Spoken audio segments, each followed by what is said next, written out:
right, well, hello, everybody. Good afternoon. As they already told you, I'm Jennifer Donnelly. Former director, recently retired. I have to say that was a good thing, a good choice. And coming over to Education Associates has been a blessing. So just a little bit about my history. I taught in just about every setting except for the moderate severe setting. I worked with students with severe behaviors as the coordinator of a K through 21 school and led a group of teachers in that atmosphere. I taught in resource settings, in inclusion settings, and in self-contained settings with students with mild disabilities. As a leader, I started a long time ago in leadership as a coordinator for a program called GNUTS, which was students with severe emotional behavior disorders, moved into the role of director and spent 26 years as a director with my 20 years as a director with my most recent being in BIB for 10 years. In BIB, we had 2,500 special education students and lots of opportunities for learning how to help build trust with families. And really, when we get into this PowerPoint and this presentation, you're going to see that in the heart of managing any kind of support for students with disabilities is that relationship with the student, with my staff, and with the families. And that I found the best work was when we came alongside families and worked together to solve whatever issues arose. So that's a little bit about me. I'm glad to be here, and please feel free to add some questions as I go along.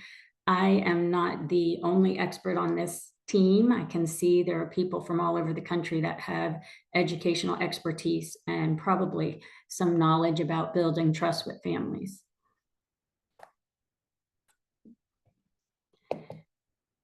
So the very first thing we're going to talk about is, that proaction versus reaction. We're going to talk about what happens when issues develop. And I think I spelled develop wrong. That's nice. And then building trust. So, when an issue develops, later you have to rebuild that relationship, just like your relationships with your families. You've got to work to build that trust. So as managing a district with 2,500 special ed students, what I found was I was involved most heavily with families that really struggled with or had concerns about access to free, appropriate public education and what was that for their child. And as you know, with the Andrew F. standard, that court case kind of said, in light of the student's circumstances. Well, that leaves a lot of room for judgment, a lot of room for discussion. So that access to free, appropriate public education, IEP development and implementation, right? So if we have a great IEP and we're not implementing well, that's a problem. Or if we don't have a great IEP, but things are going great in the classroom, how do we balance it? And then the last one is a lot of struggles around students with behaviors, especially post-COVID. There's been a huge burst of students with difficulty integrating into the school setting, and how do we help those students and families navigate back into school? And it seems silly, we're talking about this, 3-4 years after the school closures, but this is that population of students that didn't have their typical access early on. So we're still working on it. So from there, when I talk about proaction versus reaction, as a director, as a leader, as a teacher, right, I would come in and figure out what's going on that is working for us and what isn't. So some call it a SWOT analysis, right? Strengths, weaknesses, opportunities, and threats. When I thought about the areas that I look at as a director, what is my certification of staff? Do I need to help teachers get lined up with the right certification? Do I need to be thinking ahead that my VI, my visually impaired teacher, is going to be retiring? Do I have someone else that is already on my team that I can build towards getting that certification so we're ready. Looking at training and experience for our staff. What about our curriculum? Do we have the right curriculum in place for our students? Do we have the right training? Are we implementing well? And then how are we collecting that progress monitoring over time to show if it is not working? So as a leader in a district my size, we would do that within our zone. So I had coordinators that would have to conduct that SWOT analysis, look at all of these particular components to help identify the plan for their sections and their students and their teachers. So that very first conversation is, what is the strength? What is the need? And when the needs were identified, then we started building plans around addressing the needs. One of the things when I started in Bibb County was finding a rich reading program, and then finding for my students in the alternative curriculum, finding a good core curriculum and finding good transition curriculums, and then having adequate data to show that it is working for that particular student. Because ultimately, you got to have a plethora, a lot of different opportunities for every student to be able to find what works for that student, and then be able to demonstrate over time that progress. And then what about the students in the classroom? You know, I was intimately involved with my students understanding social skills, academics, transition readiness, communication, and behavior, right? So I knew where my students were. And as a director, we had to rely on our teachers and our coordinators, our building admin, to help us identify what did their particular class need, their individual students need, or what did that school need. So some of our schools, our middle and high in particular, really, we started bumping up the transition readiness, because we, as a state in Georgia, have to report on our post-secondary outcomes a year after the students leave. So we wanted to make sure that we were setting those kids up to be employed, be in school, be in tech school, to not be sitting at home without anything to do. The same is true with identifying, as we're going through, the behavioral supports needed. When I started in Bibb 10 years ago, I had a behavior specialist for 2,500 special ed kids. It's not going to do everything we need it to do when it's only one person trying to meet the needs of those 2,500 students, and then those students that show up unprepared, excuse me, unprepared for the school as it's set up for them. So again, here we're looking individually at each student and making sure we understand where their strengths and weaknesses are, and then how do we utilize those strengths and those to help mediate or mitigate those weaknesses, and then what are we doing to build on those weaknesses to build them towards strengths. So this is before there's ever a problem. I believe if you can be very proactive and work to build the best programming for each child, you're going to have parents that have trust in you. And the more that you build trust with the families, the more that you're able to get growth in your students. So things going south. I don't know if everybody uses that across the country, but how do you know when things go south? So I'm putting it out there to hear from you in the chat. How do you know when something isn't right, when the parent's not happy, what's going on? How do you know when you're about to be in an IEP meeting and there's going to be some hard questions and some issues? So I'm going to give you a second to see if you'll put some words in the chat for me and see if we match.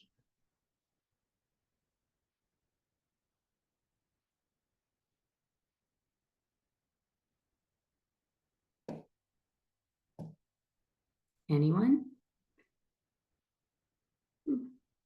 When parents stops responding to calls and emails, when they ask for your director's contact, yeah.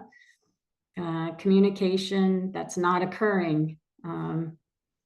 verbal cues from the parents, their body language, absolutely. And car rider line, right? You can tell when a parent's not comfortable, something happened. Oh, when a due process is filed, they're bringing an advocate to an IEP meeting. There's a lack of communication, the tone of voice, emails, absolutely. So there is a lot that happens that let us know that something isn't right. Oh, and with the student increase in behaviors. So those are all things that do exactly that, right? So communication from the special ed director's seat, somebody's communicating with me, and it's the teacher, the parents, principals, transportation.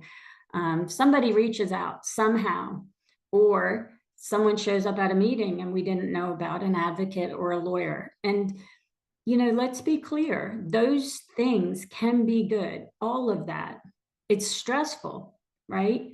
But as a director, I've been in meetings where having that lawyer present or having that advocate present has helped us move through things and build trust even better. Sometimes that's not the case, but many times when an advocate or a lawyer comes into a meeting, they're working just as hard as you are to build trust with that family, and we're trying to get the things right for the student. So, but when they show up, it does sometimes put some people on edge. So those communications are emails, body language, phone calls. So those are all great and good triggers for us to know we got to do something different. So this might be a little hard, but here's the reasons that we have parent trust issues, right? So communication issues, incidents. There's an incident at school. I don't know if you've had that happen where something happened. Maybe the student was injured on the playground and now the parent's like, well, who was out there? Who saw it? Lack of progress. And then grades. A lot of times if a student's sitting in a general education classroom, sometimes grading becomes an issue. And all of those push in on that family's trust in the school system, in the teacher, in the principal, in the director. And that's where our job as school people is to build that trust again. Every parent sends us their very best child. So what is the first thing I do? I get the information. And I do that in a couple of different ways. And my team helps, right? So in a district my size, I'm utilizing my team to help us get the information. So what happened or didn't happen? Who needs to be involved? How significant are the concerns? And what's the parent seeking, right? How do I do that? How should you do that? So depending on your relationship with the family, contacting the parent directly. That was my number one line of defense. In Bibb County, we had an online program where parents could voice concerns or they could give shout outs, whatever. And so sometimes there'd be questions in there, and I would reach out to the family almost immediately by phone to get the information, find out what needed to happen. And then I would, if it was a school-based issue, tell the parent that someone from the school or the building principal might be reaching back out. And if not, I would. So at times I would get an email from a family and I would respond in the email. And I would work to set up an IEP meeting, because every decision on all of our students have to happen in the context of that IEP. And it is the best place to document what we're giving and promising to our family, as well as, be able to respond appropriately to every concern they have. And in a proactive state of mind, I would ask families, do you mind putting some of those concerns in writing ahead of time so we are ready to be able to answer every question you have at that meeting, or be able to have some solutions versus something coming up at the meeting, like, trying to, like a grade question, and we might not have the right teacher at the meeting. So, the more we have up front, the better prepared we're able to respond and support those families. And then I would contact the building staff and leadership. Sometimes there'd be a site visit, just go right out to the building principal, call a meeting, find out what happened, and then work towards that IEP meeting where we could address those concerns. As I think about the families that I've worked with in the past, I really worked with those families to build a relationship that they shared with me. Then I would work with the schools to build that trust again back with the school setting. Okay, so when we're in reaction mode, right, we've got to get that information. We've got to get that IEP meeting. We've got to work on communication.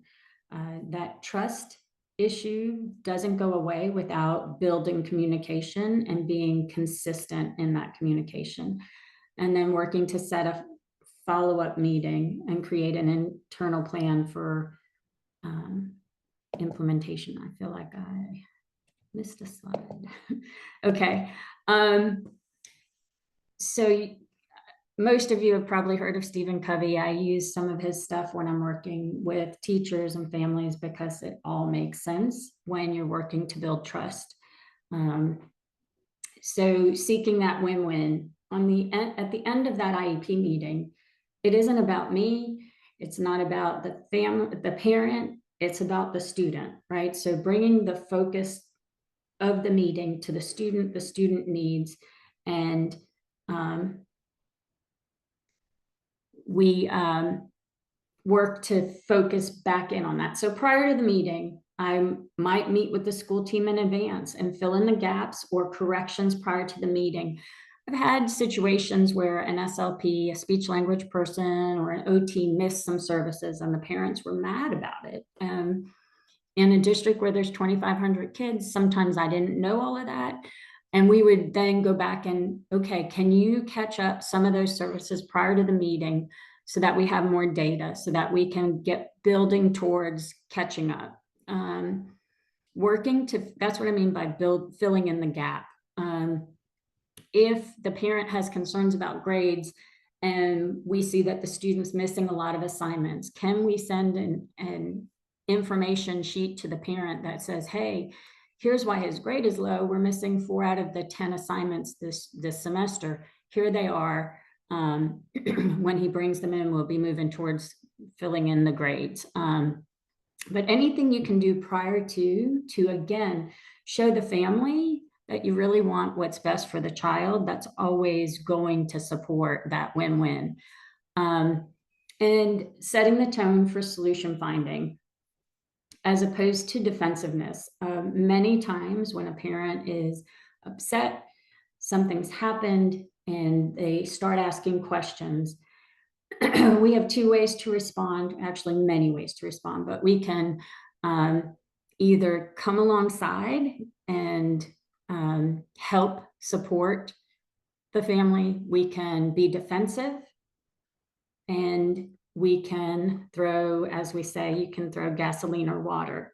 So I can make it worse by saying absolutely not, we don't do those things, which we shouldn't say because we have to consider everything in an IEP. But how do we come in and not add fuel, but come in with a listening ear versus a defensive ear? So looking for olive branches, one of the things as a director is I would come in, listen, and then think of things that maybe even the parents didn't think about. Things that the parents are worried about X. And then in my brain, I'm going, well, we can do X, Y, Z, D, whatever. But that outside of the box thinking, where it shows that we really are trying to individualize and hear what they're saying and come up with solutions, can again bridge that gap, increase that trust. And every time I'm in a meeting with families, that was my main goal, was to start bridging the gap and building that trust. So I'm going to go back to you all, the experts. So what are some out of the box things that maybe you can think of. And when I think of out of the box, I mean things that are at our fingertips, not just throwing out, oh, we're going to give every kid a one-on-one, because the research doesn't really support adding a one-on-one to every kid. But what else? What things do you have at your fingertips or within your system that is outside the box that might help build trust with the family, whether it's a student with behavior issues, communication needs? What are some things that you don't always put out there for every kid because it's not needed for every kid? Anyone have any thoughts?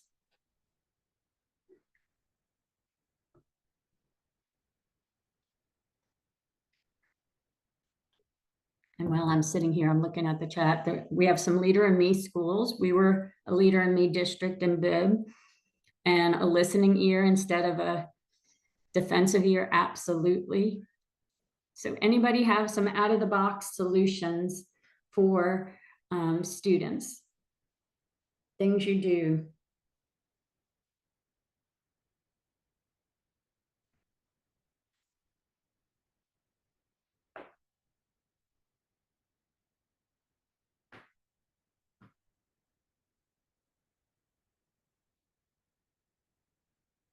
So get a release of information to start discussions with outside therapists and doctors.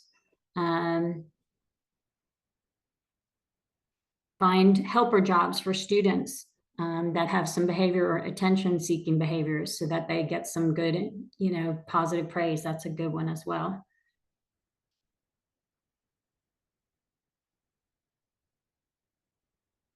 Get some volunteer hours, get students in clubs and plan activities, therapeutic art journals, service learning projects. Those are excellent. And none of those I thought of. That's why I had to ask you, because those are not ones I think about. Therapy dogs, love that. Communication binders. So AT, these are the ones that I sometimes think about. Functional behavioral assessment.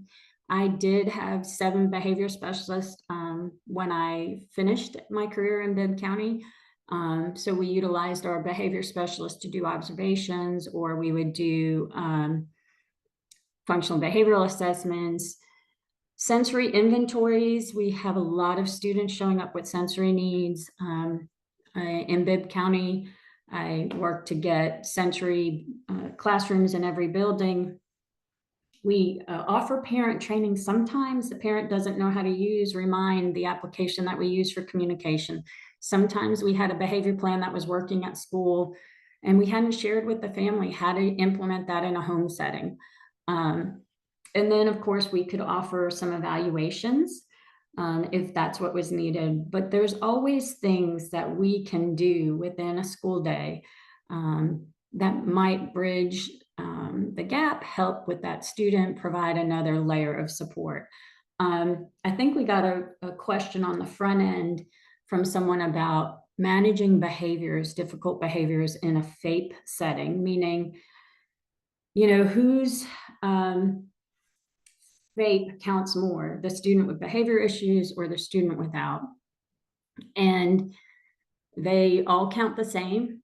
So how do we mitigate those behavior issues while supporting the non-behavior students? And so that is a really individualized question. As a director, we had come up with a couple of times, I would send the behavior specialist out for certain periods of the day to help mitigate some of those behavioral disruptions. We would work with the family to look at maybe modifying the day for a brief time while we built behavior supports and services around the student to help them ease back into the day. One student in particular, we actually started him after school, and we did something called backwards chaining. So he came into the school around 3:30 after the students left. We had him for an hour, and then we started bringing him into the school at the end of the day, a little bit, like in 30-minute increments. And I had my behavior specialist working the plan to get him reintegrated back into his special education classroom. And it worked like a champ. It took us about 2 months to get them into a full day setting, but you really had to put some resources in place to help get the student prepared for that full day setting again. So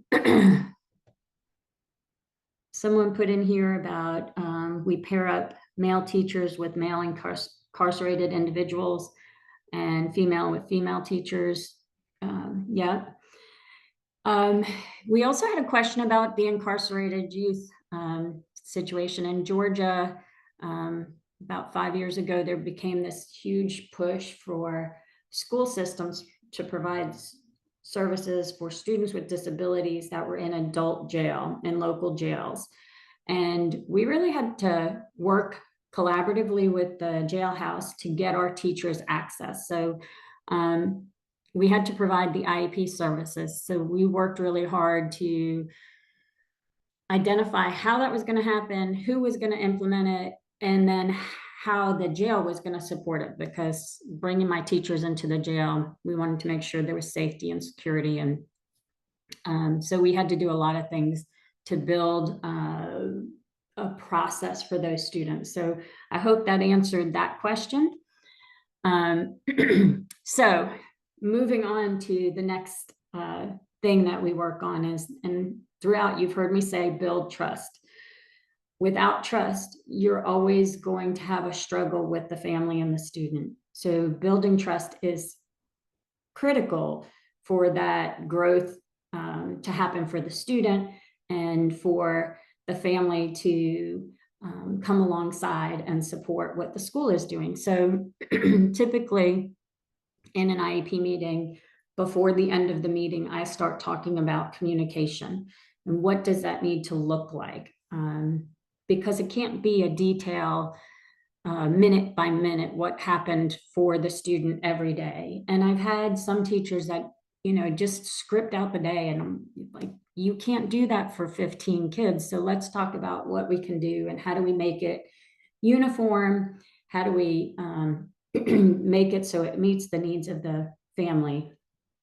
So we always assign a primary contact for the family, and we restructure it. A lot of times, somehow a paraprofessional or a teacher's aide becomes the primary communicator with the family. And although our parapros and teachers' aides are fabulous, they should never be the primary communicator for the family because they don't have all of the knowledge that the teachers do. So we always restructured away from that primary communicator being a para to the primary communicator being a certified teacher, a lead teacher, maybe even the building admin, depending on the school type the child's in. But really working on, here's the frequency of it. For our behavior kids, there was a notification every day.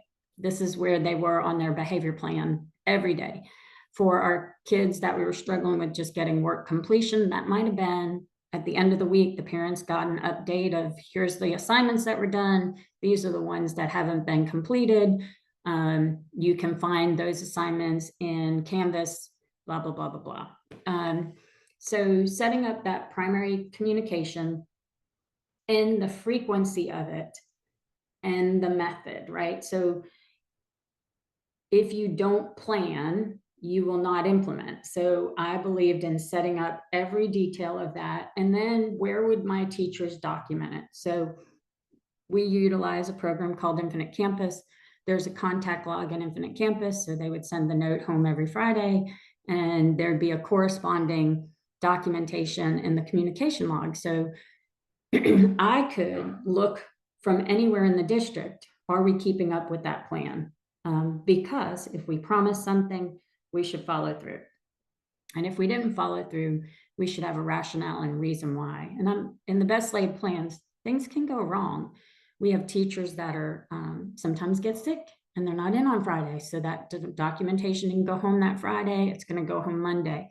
But maybe in that case, the lead teacher or the principal or the director should reach out and say, hey, Miss Smith was out today. On Monday or Tuesday when she's back, you'll get your communication from last week. But plan for that.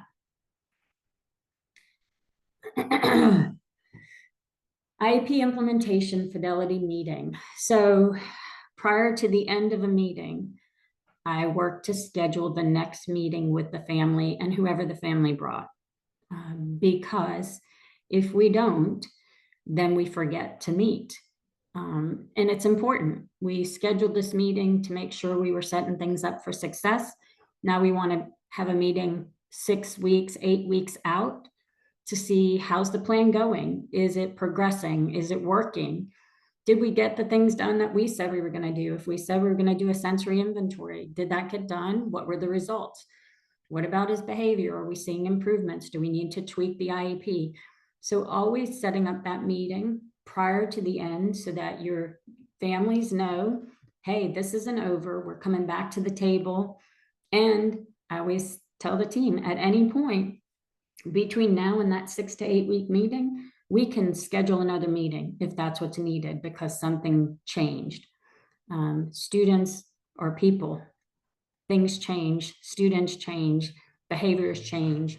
So if we need to meet sooner, we meet sooner.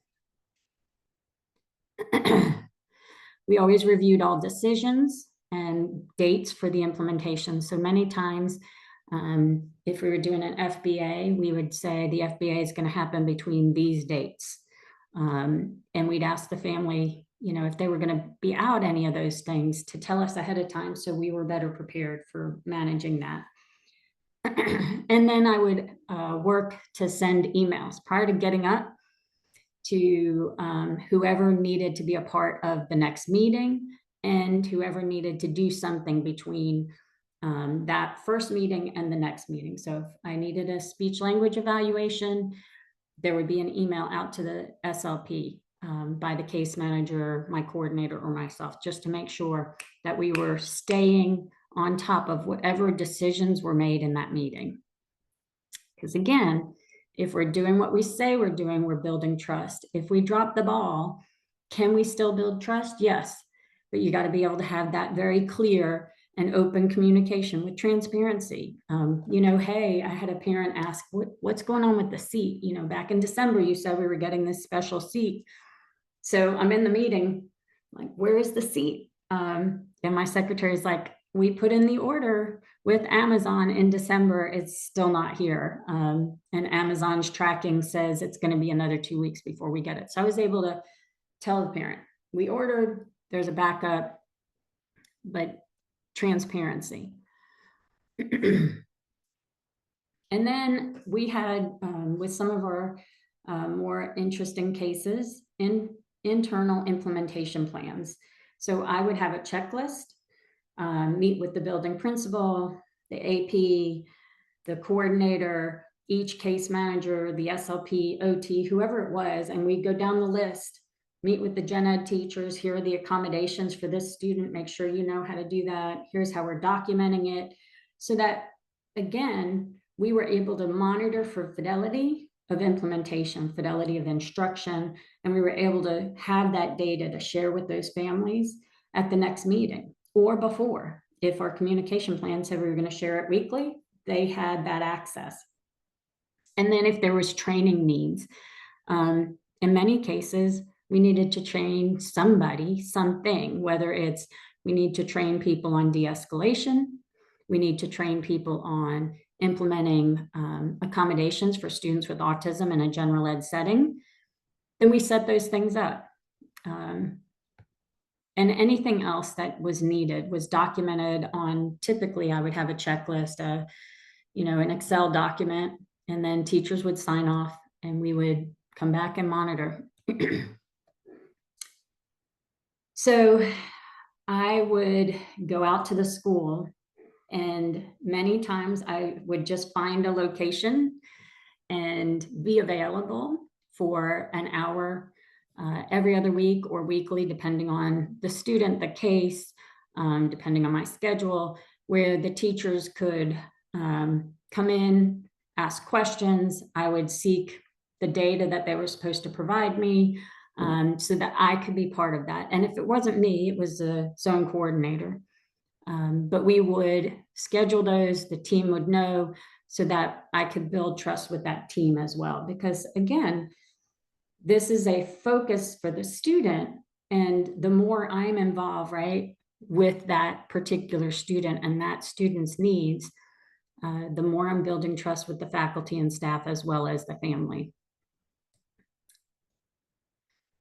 So I've reached the end of my PowerPoint and my ideas. Again, like I said, I am only a director who had a lot of cases where I was intimately involved in supporting the outcomes for the students. And I hope what I've provided gave you some insights. Do you have any ideas that you could share with us or any questions for me?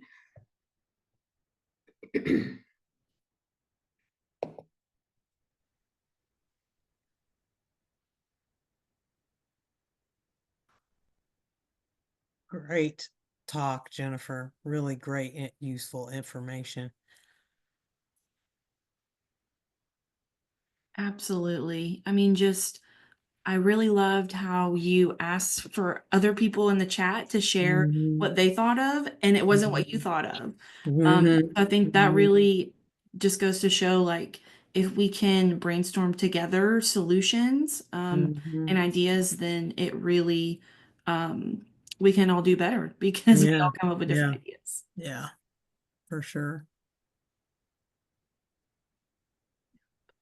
I have to give some shout outs. I see some of my Georgia people in here, maybe not all of Nice. them, but I see Cheryl Hanley and Shondanette Horton popping in here. Nice. Some of my friends and colleagues for years. I'm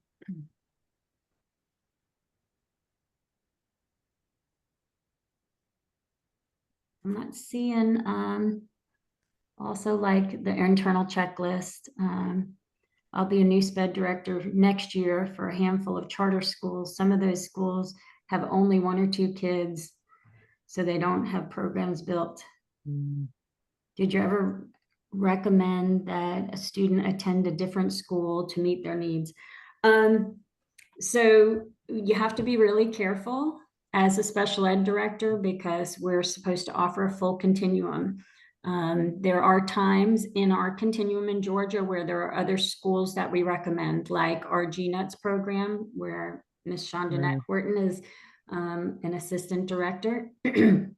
Those are specialized programs, and we could do that. But if it was just a typical mild disability student, we had to create programming for them. So depending on your state, Ms. Hall, it really does depend on what's available for those students. mhm, mhm, mhm. Okay, Right. I think if we don't have, oh, there's another question that popped up. Public school teachers and positive ideas and IEPs are so important from public school Mhm, teachers. mhm, My students are adults and never read their IEP until they become the parent. mhm, Um, Having been over the age of 18, they read these IEPs that were written by former staff. It's awesome when they see that people really cared. mhm. Thank you, public school Absolutely. staff. Yeah, absolutely. That's a true statement. I've seen really great things put in IEPs, and I've seen some Mhm. things where I'm like, oh, back Mhm. that up. Mhm. But yeah, it is important. It's important for the family for us to hit on those things that the students are doing right. Um, Mhm. because Mhm. my sister had a son who had ADHD and Tourette's, and she said the first day she had a meeting at the school, he's very smart, but he tells jokes. He's always talking out, blah, blah, blah. And she said, if I knew that every meeting that I had at the school after that was going to say the same thing, I might not have shown Mhm. up at all those meetings. Mhm. Mhm. Yeah. So, being careful. Mhm. Yeah. And there's always something to celebrate, I think. Oh, Always something, no matter how small the victory, there's always a victory to celebrate. yeah. So Mhm. someone just put in, you've had multiple attempts to build trust, but it's just not happening. I've had that happen. And you're absolutely right. Having an IEP that meets the needs of the student, that all the I's are dotted, T's are crossed. Mhm. Um, the very best thing you can do in those situations is making sure you have strong progress monitoring, Mhm. pre and post test data to show growth. Um, that you continue to send positive information home to that family. Again, they're in the thick of it sometimes. Some of our families are overburdened with the stress that they have of raising a student that might have some significant needs. So looking for ways to increase positive communication, and documenting that progress monitoring, pre and post tests, things like that will help you in any case. Yeah, for sure. Because sometimes I know it feels like, whoops, sometimes I know that it feels like parents are only getting the bad stuff. And when you're in it up to your neck all day long trying to deal with it, and they're putting out fires, and they have, maybe they have other kids that they're dealing with and they're doing things with. It's always good to know that there's a teacher on your side. So it's really tough to build that trust, but once you get it, man, that's such a reward for everybody when there's that trust involved. And yeah, and Miss Hall, yes, my email address is the same as Felisa Causey's at the bottom there, only it's jdonnelly@educationassociates.com. I'm very excited to be part of this team. If you have any of our job ready, life ready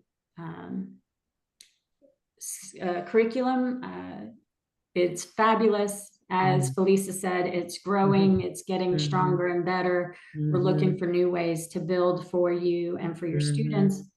If you want more information, please reach out to any of us. But as I said, I'm very excited to be part of this team working with this particular curriculum. I think it does hit a lot of the needs of our students. So Totally agree. I totally agree. I mean, when we say one size does not fit all, we really agree with that, practice it. One size does not fit all. And we're proud that that we can say one size doesn't fit all, because you can really reach so many students with our curriculum. You really can. And someone's asking about the slides, and the slides will be available when? Friday. Woohoo! Yay, Yes. Friday. Yay, Friday. Okay, so I'm just going to touch up on a few little of our closing Announcements. Yes, there it is. Thank you. Here's our website, educationassociates.com. This is where you can go. You can talk to any of our reps. You can see our products here. This is a place where you can get a lot of things. We have all of our preview packets that are there, things that you can get that can really help you to be able to know what Education Associates is all about. We also do a monthly newsletter, and this is where you get all these great little nuggets of things that are happening, our Wednesday webinars, things that other teachers have talked about with us, things that I have heard from teachers, because I'm in contact with them regularly when they become part of our Education Associates family. And I always like to know what they're doing and successes that they've had, because I feel like that's the best way for us to improve our product, the best way to get information about what's the best way to present things. And so that's another reason why you should join our Facebook group. Just saying, just putting that out there. Then we also have resources, ways that you can connect with us, ways that you can learn about how to get a plan together, maybe see some ways that Education Associates Project Discovery has been implemented in the classroom. All of this stuff is on our website. There's so much on our website that can help you if you already have our product or if you're interested in purchasing our product. There's a lot there. We also talk about, this is where you can get your webinar Wednesdays if you want to see past webinar Wednesdays. This is a place where you can go and see that. This is where you can register for our upcoming webinar Wednesdays, which are always the first Wednesday of the month. And you can see here all of the resources that we have available on our website. Our webinar Wednesdays. A lot of times when I talk to districts, one of the things that they ask about is, we really are having troubles getting money for these kits. And we have a place on our website where it talks to you about funding, how to get some resources. I know a lot of our reps are very knowledgeable about how to help you gather those resources. And I really will tell you all of this so that you know that we're here to support you 100%. From the beginning, what do I order? How do I use this? All the way to this is great. I love implementing this. How can I share this with other educators? So we're with you from the beginning to the end. I always tell teachers when I get the trainings together, I'm like, I don't just leave you. I don't just say, thanks for purchasing. See you later. That's not how it works. We want to continue to build that relationship and for you to continue to be part of our Education Associates family. Oh, I keep going too fast. There we go. There's the one last plug for our Facebook group. Again, that's a good spot to ask questions of other teachers, to be able to talk to other teachers about things that you're doing with maybe your kids with special needs that might need some help. And it's just a good way to be in contact with people that are doing the same thing you're doing in the trenches with you, understand how hard the job of being an educator can really be. And this is a good way to just get support from other teachers, no matter where you are. I just want to thank you again. Look at me, 2 minutes to spare. I just want to thank everybody again for being here. We just love having you here. We really love doing these Wednesday webinars because we know that they're supporting and reaching so many people. My name's Felisa Causey. You can reach me at any time at fcausey@Education Associates. And then Sam, who does a great job at putting these webinars together. And it's just really a great support for us here at the company. And you can always reach her at Ragsdale Education Associates. And then again, Jennifer's address is jdonnelly@educationassociates.com. And I'm sure she would welcome any questions, anything that you have about today, or just general, director questions that you have, because she's really very knowledgeable. And I'm not just saying that because I like her. I mean, she really is very knowledgeable and knows a lot of stuff. So And I thank do you, have everybody. one on our other last, announcement. This is our last webinar Wednesday for the school year. We do take a break in the summer, so we will not have webinar Wednesday in June or July.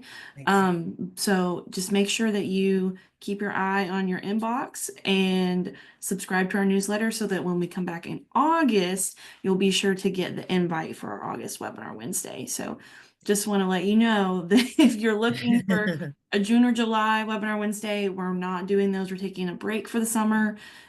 We know educators need the rest in the summer and they deserve it. So we do take a break for June and July for webinar Yeah. Wednesdays.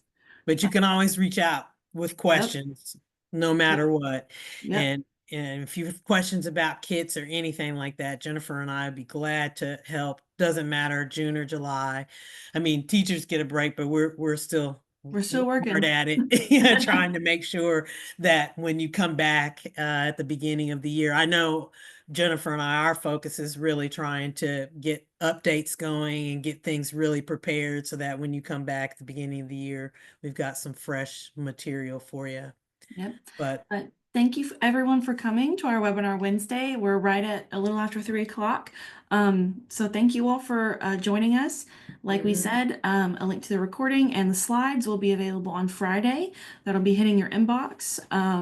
So we look forward to hearing from you. If you have any other questions, we'll be here. So thank thanks, you all. Jennifer. Thanks so much. Yep. Bye, everyone. Thank you.